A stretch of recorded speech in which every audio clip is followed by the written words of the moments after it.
धाकड़ खबर में आपका स्वागत है। मैं आपके साथ हूं अकरम रईस खान। सुबह सुबह इसलिए हाजिर हो गया हूं आपके सामने क्योंकि कल शाम से कोई अपडेट नहीं रखा था। कल सुबह ही एक अपडेट आपके सामने रखा था जब इलाहाबाद हाईकोर्ट का फैसला आया था कि डॉक्टर कफील खान को रिहा करने का आदेश सुना दिया गया है। उन पर लगाया गया एनएसए गैर कानूनी ठहरा दिया गया है। एनएसए का एक्सटेंशन भी जो 3 बार एनएसए बढ़ाया गया उसको भी गैर कानूनी ठहरा दिया गया है। इसी खबर से आपको रूबरू कराया, उसके बाद किसी और खबर से आपको डॉक्टर कफील खान की रूबरू नहीं करा पाए, तो इसलिए मुझे लगा कि सुबह ही सुबह आपको अपडेट कर देना चाहिए। फिर आप लोग ऑफिस अपने काम पे निकलेंगे। तो बड़ा अपडेट इस वक्त का यही है कि रात 12 बजे मथुरा की जेल से निकल चुके हैं, रिहा हो चुके हैं डॉक्टर कफील खान। जी हाँ, बड़ा अपडेट यही है कि सुबह 10 बजे आदेश आया और रात को 12 बजे के आसपास उनको जेल से निकाला गया, रिहा किया गया। क्या कहलाता है ये 12-14 घंटे तक उनको इस तरीके से अवैध रूप में कस्टडी में रखने का, और क्या वाकई में इसे हम कह सकते हैं कि अवैध रूप में कस्टडी में रखा गया है? तो मैंने 3 पहलू तैयार किए हैं, उन्हीं पे आपकी नज़र डलवाना चाहता हूँ और कुछ ऐसी चीज़ें आपके सामने लाना चाहता हूँ जो भोंपू मीडिया के दलाल चाटुकार दंगाई पत्रकार नहीं बता रहे हैं। भाई एक बात बताइए, जब सुबह 10 बजे आदेश जारी हो गया तो एक शख्स को रात को 12 बजे क्यों छोड़ा गया? मीडिया को इस पर सवाल उठाना चाहिए। और क्या दिक्कत आ रही थी जो इतना टाइम लगाया गया? लेकिन कोई बात नहीं कर रहा है क्योंकि बात करेगा नहीं। महाराज की नाराज़गी थोड़ी लेनी है। वो तो रात दिन दिखा रहा है कि महाराज ये कर रहे हैं, महाराज वो कर रहे हैं, जबकि हाई कोर्ट सीधा सीधा कह रहा है कोरोना के मामले कुछ नहीं कर रहे हैं, वो कुछ नहीं दिखा रहा है। खैर छोड़ देते हैं उनको, शुरुआत करते हैं कल सुबह से। तो कल सुबह का पहला अपडेट ये था कि 10 बजे इलाहाबाद हाई कोर्ट की बेंच बैठी और चीफ जस्टिस गोविंद माथुर की बेंच ने फैसला सुना दिया। फैसला सुनाते हुए उन्होंने साफ कहा कि जो एनएसए लगाया है वो गैर कानूनी है और एनएसए का जो एक्सटेंशन हुआ है, जो बार बार लगाया गया, वो भी गैर कानूनी तरीके से किया गया है। साथ ही ये भी कहा कि अगर आपने एनएसए लगाया तो आपने जो आरोपी हैं यानी कि डॉक्टर कफील जो हैं उनको उस बारे में कोई जानकारी नहीं दी है। तो एनएसए हटा दिया और तुरंत आदेश जारी कर दिया। उसके बाद होना क्या था? उसके बाद नियम अनुसार ये होना चाहिए था कि एक कॉपी जेल लेके जाई जाती। जो पैरोकार होता है कोर्ट से, और जेल का एक पैरोकार होता है, कोर्ट से थानों का एक पैरोकार होता है, कोर्ट से एसएसपी ऑफिस का एक पैरोकार होता है। यहाँ से कागज़ लेके वहाँ जाना, वहाँ से कागज़ लेके यहाँ आना, इसे समझ लीजिए। इसको ड्यूटी दी जाती है, एक सिपाही का काम होता है, उसको पैरोकार बोलते हैं। तो पैरोकार कागज़ लेके आजकल जा नहीं सकता क्योंकि अगस्त के पहले हफ्ते में जब कोरोना बम फूटा इलाहाबाद हाई कोर्ट में, तो चीफ जस्टिस गोविंद माथुर ने एक सर्कुलर जारी कर दिया। उन्होंने कहा भैया मेल, व्हाट्सएप और फलाना ठिकाना जो भी है डिजिटल मीडिया का हम इस्तेमाल करेंगे और उसी के ज़रिए तमाम आदेश, नोटिस, सम्मन, एनबीडब्ल्यू वारंट, बीडब्ल्यू वारंट जो भी है वो जारी किया करेंगे। तो ये कहा। अब ये क्लियर हो गया, मेल चली गई। लेकिन मेल जाने के बाद मेरे मथुरा का जो जेलर है वो कहने लगा भैया मैं नहीं छोड़ूंगा जब तक कि आप लोग अलीगढ़ के डीएम से नहीं लिखवा कर लाएंगे। अब अलीगढ़ का डीएम जो है वो इलाहाबाद हाईकोर्ट से बड़ा हो गया है मथुरा के जेल के लिए। तो क्या करे परिवार के लोगों ने अपने वकील से कहा कि भैया जल्दी जाओ, ये तो जिद पैदा हुआ है, पता चला फिर कोई मामला फंसा दे, उनको फिर अंदर रख दे। वकील दौड़े दौड़े गए और अलीगढ़ डीएम के दफ्तर के बाहर जाके 2 बजे बैठ गए। 2 बजे से बैठे बैठे बताया गया कि 5 बज गए। डीएम ने 5 बजे मिलने का टाइम दिया। पहले बताया ये कर रहे हैं, वो कर रहे हैं, ये कर रहे हैं, वो कर रहे हैं, ये नोटंकी ड्रामा सब चलता रहा। 5 बजे जब डीएम ने मुलाकात की तो कहा मैं इस मामले में अपने लीगल एक्सपर्ट से बात करूंगा। भैया मैं ऐसे कुछ नहीं बताने का। अरे भाई तू डीएम है, जब एनएसए लगाया था तभी तो मैंने लीगल एक्सपर्ट से बात की थी क्या? अब बड़ा लीगल एक्सपर्ट से बात कर रहा है। चल भाई खैर कोई बात नहीं, लीगल एक्सपर्ट से बात कर ले। लेकिन यहाँ डॉक्टर कफील खान के वकीलों को और परिवार को समझ में आ गया कि हाई कोर्ट के आदेश के बाद भी ये लोग डॉक्टर कफील खान को रिहा करने के मूड में नहीं है। बस वो अपने एक्शन में लग गए। उन्होंने कुछ मीडिया को अपडेट किया और उसके साथ ही उन्होंने मेल लिखना शुरू कर दिया। डीएम को लिखा, जेलर को लिखा और साथ में उन्होंने लिख दिया चीफ जस्टिस गोविंद माथुर को और कहा कि कल सुबह यानी कि आज जो तारीख है 2 सितंबर वो जाएंगे हाई कोर्ट और पहले ही उसमें वो कहेंगे कि कंटेम्प्ट ऑफ कोर्ट यानी कि कोर्ट की अवमानना कर रहा है मथुरा का जेलर और अलीगढ़ का डीएम।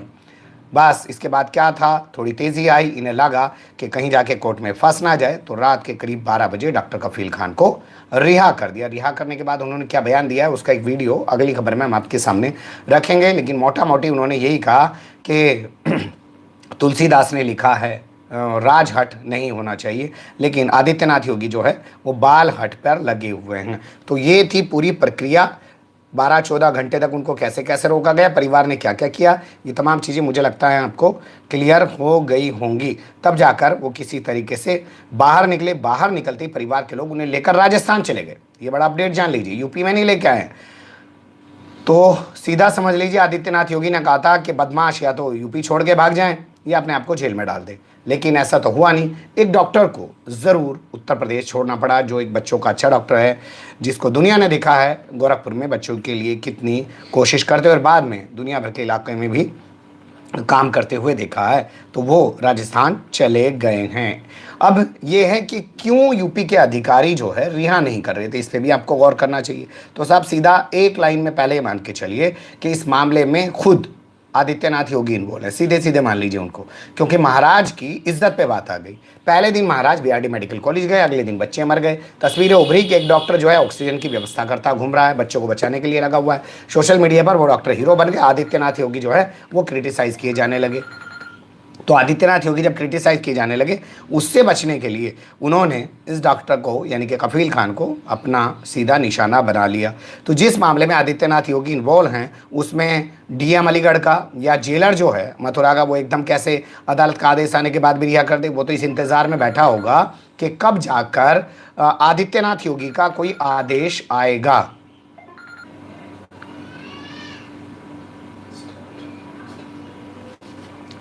तो डीएम अलीगढ़ के लिए और मथुरा अलीगढ़ के लिए सबसे बड़ा आदेश जो था वो आदित्यनाथ योगी का था, क्योंकि आदित्यनाथ योगी खुद इन्वॉल्व है इस पूरे मामले के अंदर।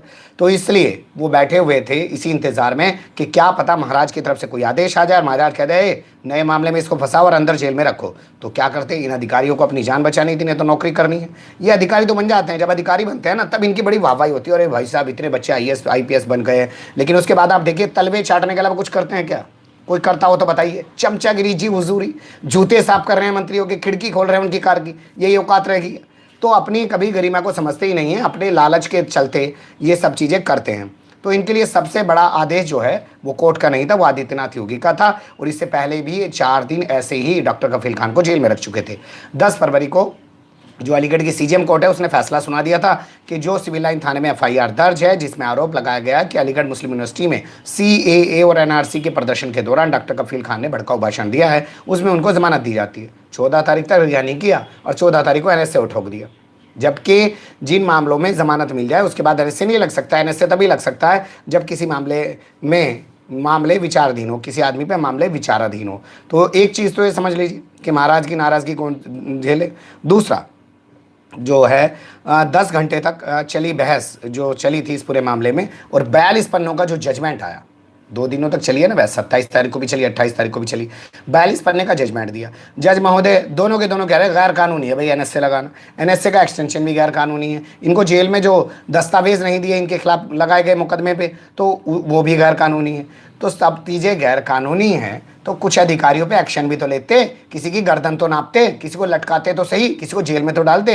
अब जब कोर्ट जेल में नहीं डालेगी, कोई कोर्ट कोई एक्शन लेगी, तो अधिकारी क्या डर रहा है? उसे कोई डर लगेगा? उसे तो लगेगा अरे भैया ठीक है अपना कोर्ट ने आदेश दे दिया, छोड़ देंगे, अपनी छूटेगा कल छोड़ देंगे, हमारे पास तो 4 लाइन लिख के भेजने को है कि हमारे पास ये नहीं है, हमारे पास वो नहीं है। और हाई कोर्ट जब सुप्रीम कोर्ट के आदेश 11 अगस्त को जो जारी हुआ उसे नहीं मान रहा, उसे मान रहा कि 17 अगस्त को डॉक्टर कफील खान के भाई ने फिजिकली जाके वहाँ पे वकील ने सबमिट किया कोर्ट के अंदर ऑर्डर सुप्रीम कोर्ट का कि 15 दिन में सुनवाई पूरी करो। तो भाई ये जेलर कैसे मान ले मेल वाला आदेश? ये तो कह देगा मैं तो नहीं मानता जी, मेरे पास तो आया ही नहीं जी, मेरे यहाँ तो इंटरनेट खराब हो रहा था जी, मेरा तो कंप्यूटर खराब हो रहा था जी, मैं तो पढ़ ही नहीं पाया जी। तमाम बातें कर सकता है। तो यहाँ ये बड़ा सवाल है कि जब आप एक्शन नहीं लोगे और गैर कानूनी भी बताओगे तो भैया ये तो बेलगाम होंगे, अधिकारियों को तो आपको नापना पड़ेगा। ये एक बहुत बड़ी बात है।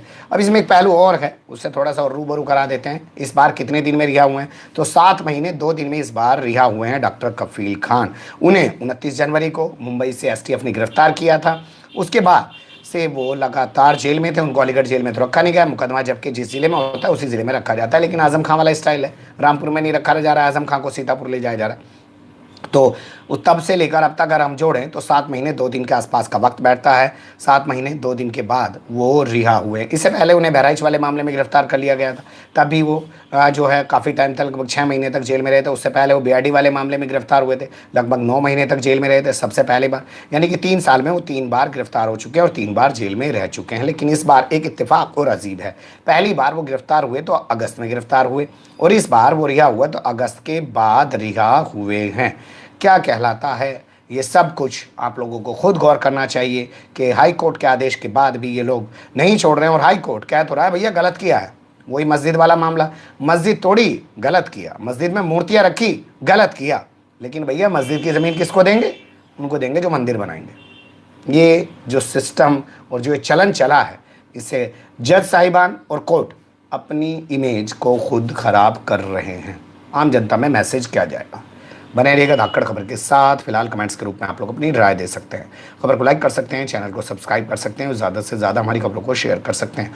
फिर ऐसे ही किसी सुलगते हुए अवलस मुद्दे लेकर मैं आपके सामने हूँगा हाजिर। फिलहाल अभी मुझे दें इजाज़त।